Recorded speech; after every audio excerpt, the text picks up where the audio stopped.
عليكم ورحمة الله وبركاته. كسو دوادا channel كيني هرمري مطبخاغا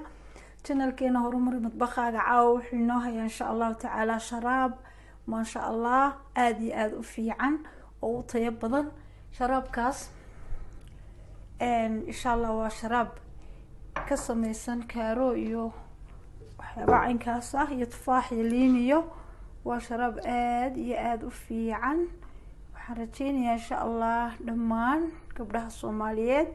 إني كفايدي سندونا رمضان تينا واسودو ده ولا دالي إن شاء الله مركز إن شاء الله إن داوشة ونحسن يكفايدي سفي عن شراب كأنه نوع كوبي هاي لو حبة تفاحة هلكن waxaan kusoo googayay macnaha laba midho tufaaxa iyo laba xabo oo liin macaana ayaan saa u soo yareeyay halkan waxaan inoogu jira afar xabadood oo kaaro aan soo karkariyay laakiin in yar baan kariyay in badan ma soo karinin si aanu u waayin waxyaabaha ku jira ama fiitamiinska ku jira si aanu uga yeeran ama aanu u waayin wax 5 daqiiqo 4 daqiiqo meelaha ayaan soo yaro fixiyay isagii biyihiisa iyo iswata waa kan iyo intaas oo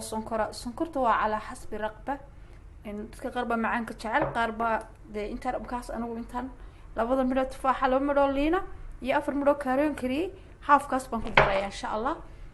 halkan waxaan ku haystaa nus liter biyo ah jawiga anaka waa qabow marka biyahaygan baraf uma baahna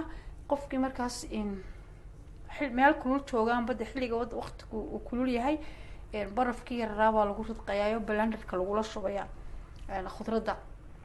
markaas insha Allah isku dar wanaagsan hada blenderka halkan buu ii yaalaa waan sii wadnaa waa kan bismillaah waa kan blenderkii dabadana waxaan ku shubayaa khudaartii baan ku shubay sharabkii waa aniga soo shandheeyay shandadii waa taas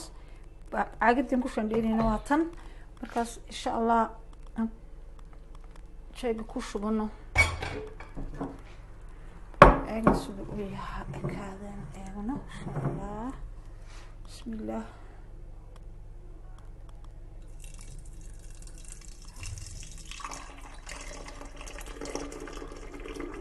واش عندي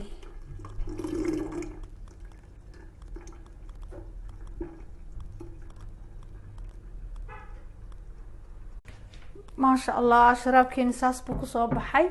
إن شاء الله تعالى كفايدة في عن شرابكن وحن أصو دورتي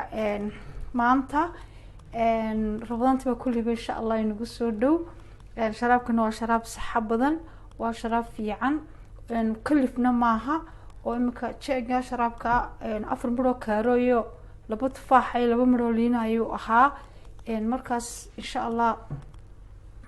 tayadiisna way sareysaa sidaynu arkayno de wax fiican buu ka samaysan yahay waana sharaab culus oo maxay qofka rabadaantii kale aad u fiican markaas ka faa'iideysi wanaagsan insha Allah rabadaantii baa soo socota sharaabada macmacaanada waan soo wadnaa markaas insha Allah fursad mumtaaca